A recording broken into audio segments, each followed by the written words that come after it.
More federal employees in Colorado fired today for no particular reason other than President Trump's call to slash the size of the government. We are upholding our constitutional obligation. Why aren't they? Where's their constitution? Federal funding threats are trickling down to a Girls in Science event as groups pull donations out of fear of what the Trump administration might do. A former deputy escapes a murder conviction for the killing of a young man in crisis. His family says another conviction is better than nothing. Finally, after 2.5 years, he has finally got real hard consequences. And recreating an iconic image from a changing Denver.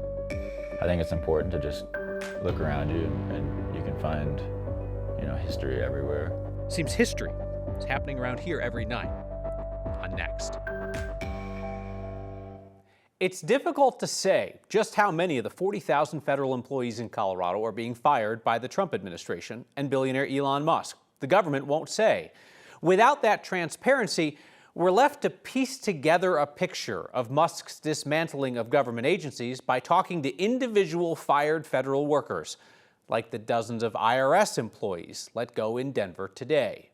Here's Spencer Soisher with that. They may just be a number to the people cutting the jobs. Our termination letters today said they're letting us go because of performance. I'm sorry. You ought to see my performance reviews. But the federal employees in Colorado losing their incomes are real people. It's insane that there are people that don't care, and these are our jobs. The email came today for over 120 Denver members of the National Treasury Employees Union, IRS workers who are out of a job right in the middle of tax season. If taxpayers need help, it's going to be harder to get that help and to actually talk to an actual human being versus deal with an automated system. It's going to look how it did before the pandemic, which isn't fair to the taxpayer. The layoffs seem to stretch from call centers to revenue officers. We make sure that employers are following the laws that Congress enacted to make sure that the everyday person who goes to work for a company and is promised a 401k or is promised to have all these benefits when they retire, that they're there for when they retire. It's been incredibly unsettling. I'm 7 months pregnant. In Alamosa, a mom-to-be is out of a job too.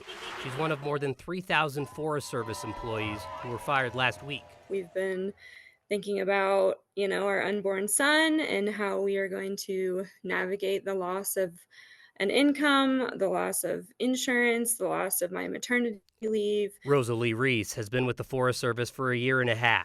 She was the only fisheries biologist for the Rio Grande Valley Forest in the southwest part of the state.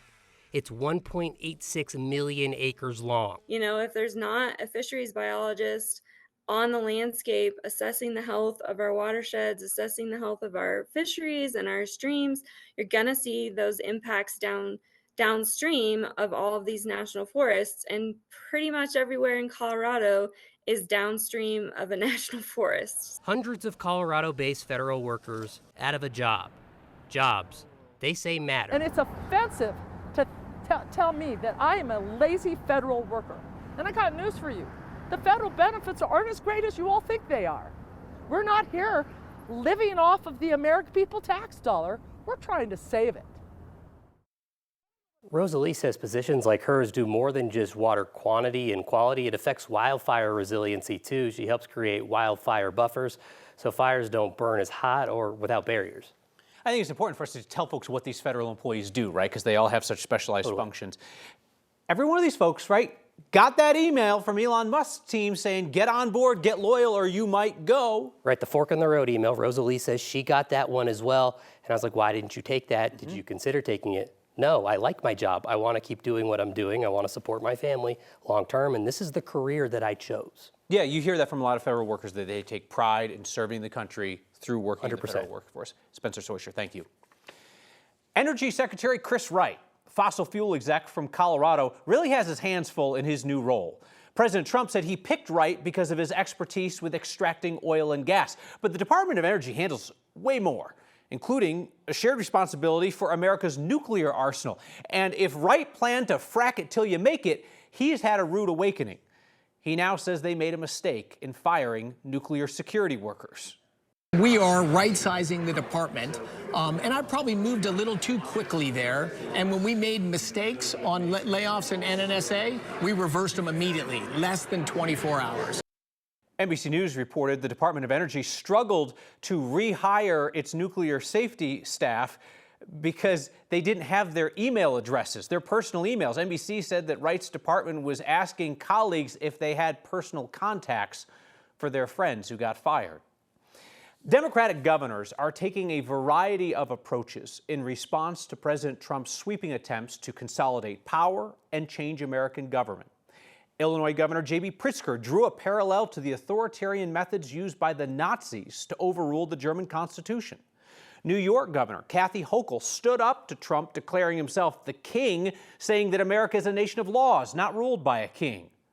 While Colorado Governor Jared Polis continues to go out of his way to praise the Trump administration and look for common ground. Today, Polis repackaged Trump's suggestion of getting rid of FEMA as their shared goal of government efficiency. I think most governors would agree, I certainly would, that, for instance, FEMA, emergency management, has many issues. The federal government should do better. They should restructure it. No one's arguing. You know, but the wrecking ball approach might not be the most efficient way to get a better outcome for less money. Governor Polis attended Trump's inauguration after effusively praising the nomination of anti-vaccine activist Robert F. Kennedy Jr. to lead on health policy.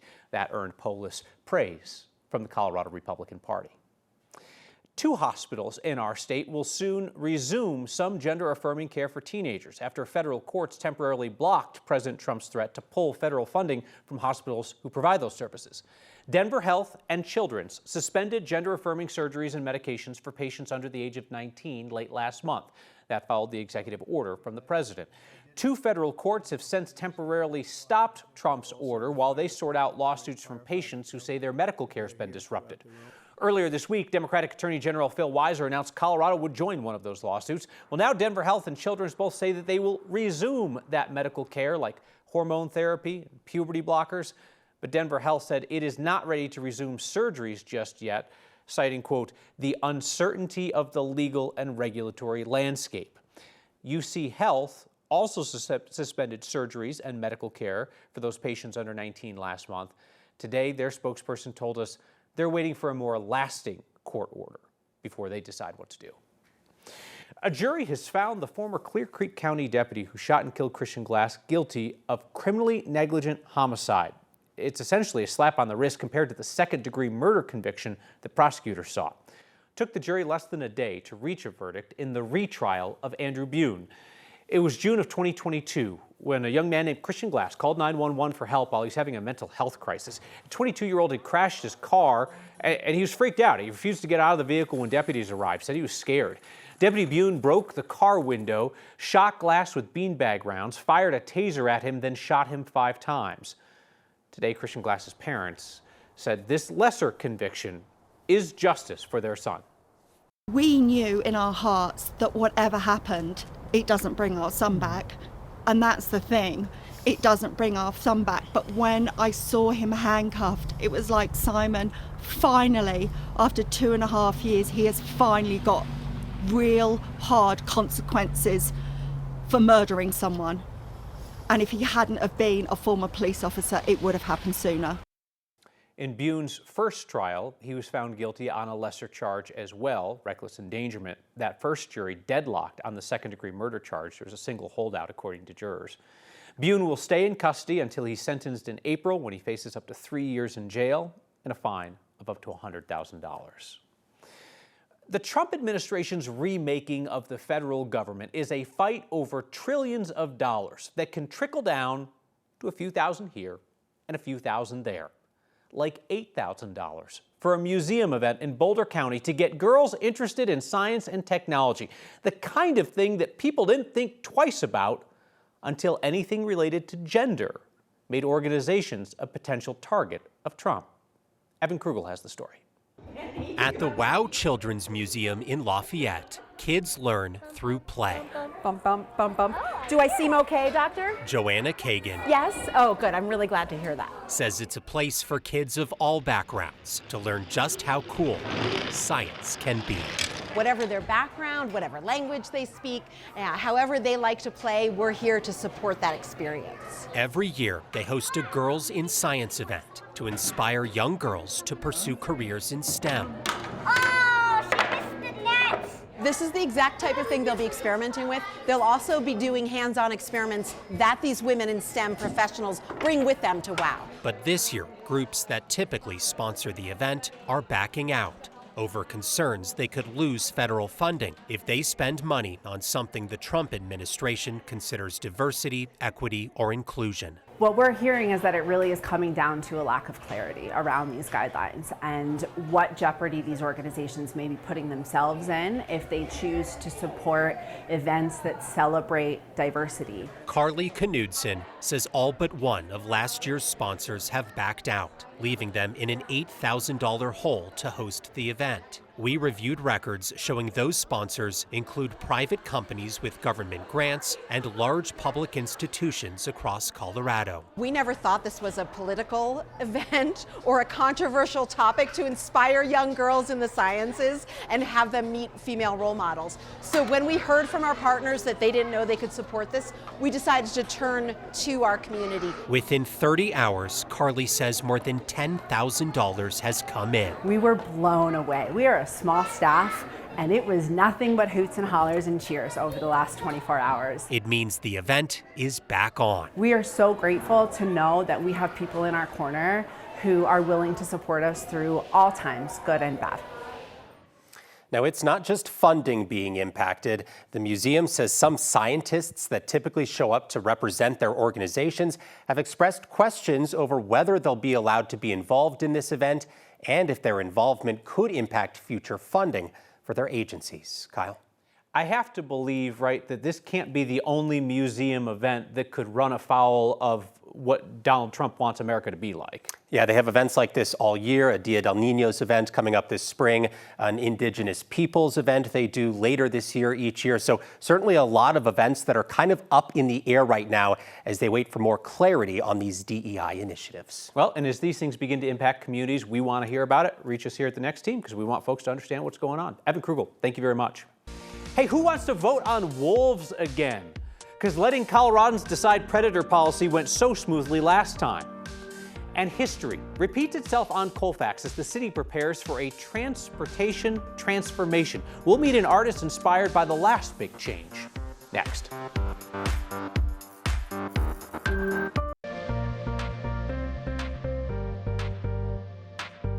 Welcome back. I'm 9 News Weather Impact Team meteorologist Kathy Sabin. We've got light snow falling in the Denver metro area with heavier snow coming overnight. It's been snowing pretty heavily on I-70 all afternoon. Winter weather and travel advisories in effect as a fast-moving storm tracks from the northwest to the southeast over our state tonight and tomorrow. Temperatures today in the upper 20s. We're down to 21 in Denver, 17 in Lyman, and 23 in Greeley. The winter weather advisory continues through 8 o'clock tomorrow. Denver included for 3 to 6 inches of snow.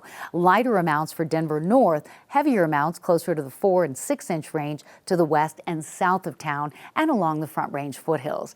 The weather impact alert for tonight and tomorrow morning has to do with the storm coming in, brings snow at the evening drive time tonight and then continuing through the drive tomorrow morning with potential for school delays. We do have that winter weather advisory in effect for the Front Range foothills for heavier snow already happening. The snow is filling into the metro area, Jefferson County, Douglas County, a few flurries in the downtown area. But again, we're going to be about another hour or so before we see this really fill in and then that snow start to stick. Heaviest bands will be west and south of town, but accumulating snow will be in Denver and likely to affect the drive tomorrow morning. But the snow stops falling by mid-morning and we go over to sunshine tomorrow with warmer temperatures in the lower 40s. So here are your accumulation amounts, 3 to 6 inches. We bust out of this tomorrow and then we're off to a warming trend, an early preview of spring that lasts right through the middle of next week. Opponents of Colorado's wolf reintroductions are asking voters to put a stop to the whole thing. I mean, they're not going to make the governor go out and round up the wolves that he turned loose from the cages. That'd be wild. But they just want to put a stop to future releases. An initiative proposed for next year's ballot seeks to end wolf releases by the end of 2026. We've talked here a bunch about how voters in urban areas were largely responsible for approving gray wolf reintroduction in 2020, wolves that they knew were going to go into rural areas. CPW was ordered to turn loose 30 to 50 wolves over a 3 to 5 year period, and it's been contentious since then. Ranchers on the western slope have criticized the state for not being transparent about their releases, said they need more resources to deal with wolf attacks on livestock. Well, now a group called Colorado Advocates for Smart Wolf Policy have introduced their own ballot initiative, which would end the wolf reintroductions by the end of next year. That ballot initiative passed its first hurdle this week. It got initial approval from the state's title board. The advocates still need to gather more than 120,000 petition signatures to get it on the ballot next year. Being able to look at it, it feels like you own a little piece of history. As Colfax prepares for the future of public transportation in Denver, construction crews keep uncovering the past. It led this artist on a hunt for history. Next. East Colfax is getting torn up right now for the start of Denver's rapid bus lane installation. We've heard here from business owners with confusion and concerns. Tonight, we hear from an artist responding with curiosity and creativity. I think it's important to just look around you and you can find history everywhere. There's a Come Again sign from Montana in the 50s. This one's from Seven Falls, 1930s. My name is Samuel Rupsa. I'm a sign painter. I live on Colfax. Well, it's very loud. Looking at it all day, doing construction. I think naturally you're gonna be a little curious about what they're doing. So one day driving down Colfax, I saw they were ripping up the street to put in the new bus rapid transit system. Got me interested. I saw old rail being ripped out, so I did some research and found old photos of the streetcars, saw some signs on the front from when they were being phased out, and decided to recreate it.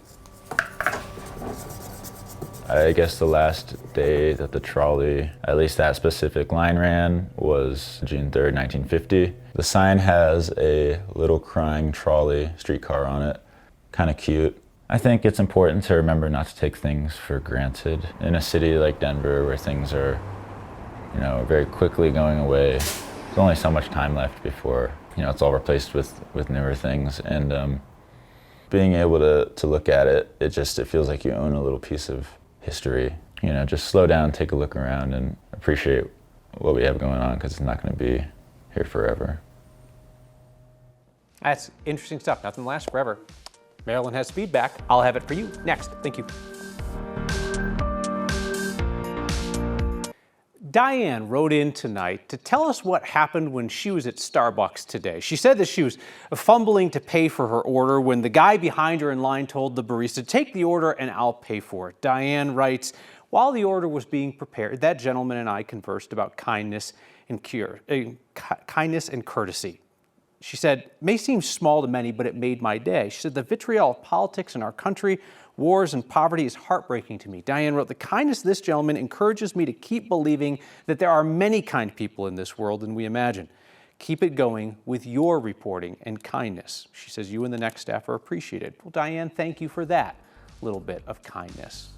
And Jack on X writes, "Kyle, you suck, you sunken in-eyed zombie."